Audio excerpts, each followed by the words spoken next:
Hello বন্ধুরা, আজকে আমি একটি নতুন রেসিপি শেয়ার করব কবুতরের মাংস দিয়ে কিভাবে কবুতরের মাংস রান্না করতে হয়। আমি প্রথমে কড়াইটা নিয়ে চুলোতে বসিয়ে দিলাম। এরপরে হাফ কাপ পরিমাণে তেল দিলাম।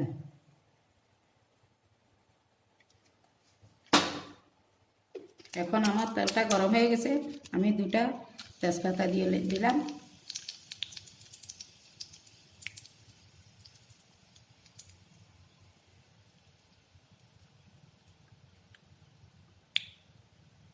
চারটা দারচিনি দিয়ে দিলাম।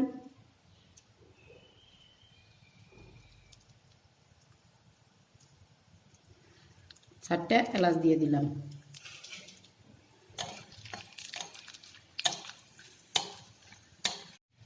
তারপরে এগুলিকে আমি নেড়ে চেড়ে ভালোভাবে মিশিয়ে দিলাম। এখন আমি 1 চামচ আদা বাটা দিয়ে দিলাম।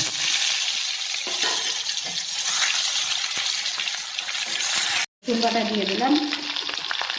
1 চামচ পেঁয়াজ বাটা দিয়ে দিলাম।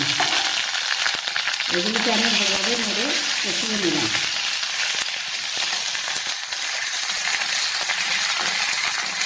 আর আমি কিছু পেঁয়াজ কুচি করে এগুলিকে দিয়ে দিলাম।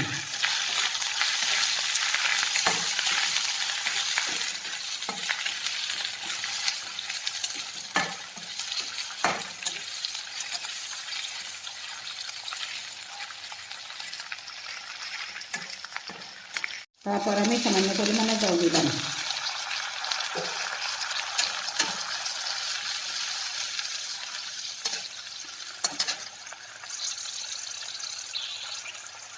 এরপর আমি হলুদ দিলাম 1 চামচ।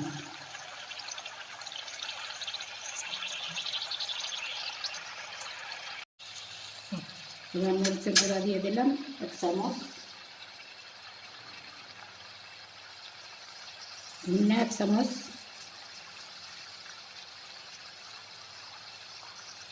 জিরা 1 চামচ।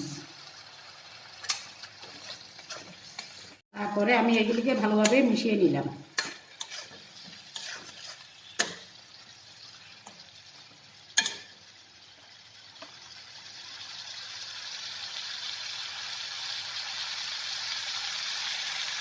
ঠিক আছে, মশলা থেকে তেলগুলি উপরে উঠে গেছে।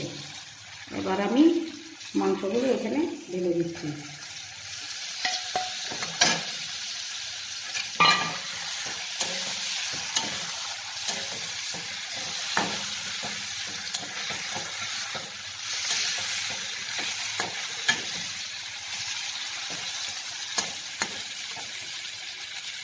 এগুলিকে ভালোভাবে কষিয়ে নিতে হবে যাতে তেলগুলো মাংসের থেকে উপরে উঠে যায়। এবার আমি দিয়ে দিচ্ছি স্বাদ মতন লবণ। আপনারা আপনাদের স্বাদ অনুযায়ী লবণটা দিয়ে দেবেন। আপনাদের স্বাদ অনুযায়ী লবণটা দিয়ে দেবেন। এবার আমি কিছু পেঁয়াজ কুচি আবার দিয়ে দিলাম।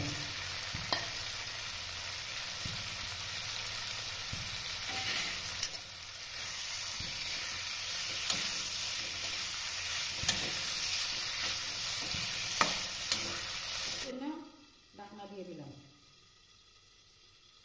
মিনিট হয়ে গেছে। এখন আমি আবার ঢাকনাটা উঠিয়ে নিয়ে নেড়ে দিচ্ছি ভালোভাবে, নাহলে নিচে লেগে যাবে।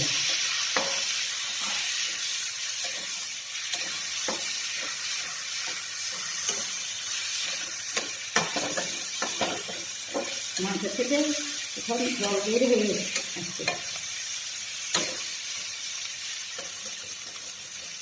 আমি 2-3 মিনিটের জন্য এটাকে ঢেকে দেব। এখন আমি ঢাকনাটা সরিয়ে নেব। এবার আমি কিছু আলু ভেজে রেখেছি, এগুলি দিয়ে দেব।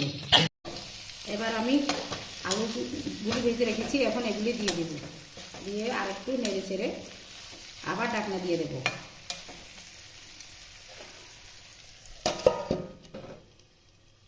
তুলে নিয়ে সামান্য পরিমাণে জল দিয়ে দেব।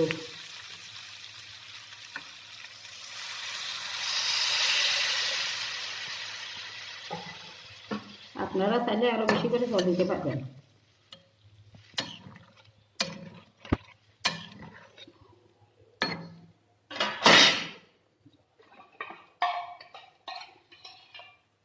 এবার আমি 1 চামচ জিরা বাটা দিয়ে দিলাম।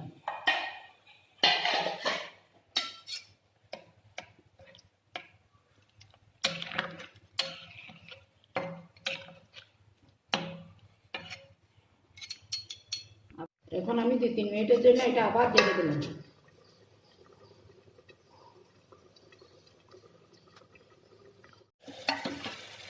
দেখেন মাংসটা হয়ে গেছে। আপনারা চাইলে আরও এটা ভালো করে রান্না করতে পারবেন, গরু চুবিয়ে নিতে পারবেন। এখন এটা আমি নামিয়ে নিচ্ছি। ভাতের সাথে বা পোলাওর সাথে খেতে পারেন। যদি আপনাদের কাছে ভালো লাগে আমার চ্যানেলটিকে সাবস্ক্রাইব করে দেবেন।